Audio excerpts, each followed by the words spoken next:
Okay, for problem number 2, we're going to look at an example of epistasis. Remember I said the good indication of epistasis is when you're going to see a biochemical pathway. Not all the time, but at least for the problems that I give. Biochemical pathways, begin to think possibly epistasis. Okay, and your book uses an example of purple corn and conversion of a precursor molecule that's colorless by enzyme A leads to an intermediate molecule that's also colorless, and that gets converted by enzyme B to produce a purple product, and then you get the purple pigmentation. So the question that we have for this problem involves a mutation, 2 mutations, one with enzyme A and the other with enzyme B. The mutation is recessive mutation. So the phenotype where enzyme A becomes knocked out upon mutation requires 2 alleles to be mutated. Given that information, then we'll call that with the enzyme A being intact, we'll designate that a capital A because it's dominant. And if it's recessive, which means it's mutated, then we'll give it a lowercase a. We can apply the same principle looking at a dominant recessive mutation in enzyme B, whereby the mutation wipes out the function of enzyme B. Then the dominant would be represented by a capital B, and the recessive would be indicated by a lowercase b.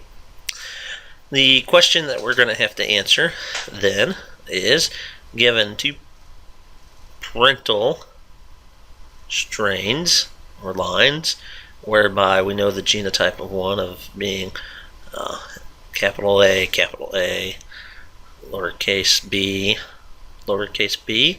if we were to mate that plant with one that had the genotype of capital A, lowercase a, and capital B, lowercase b, then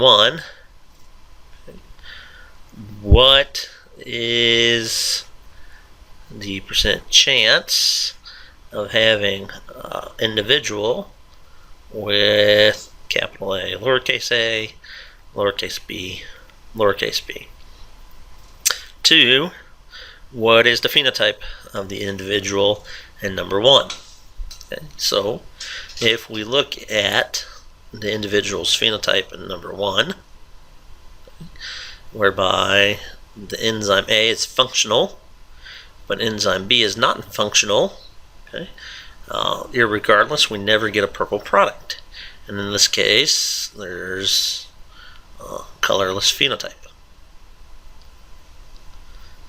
which actually produces in corn a white corn.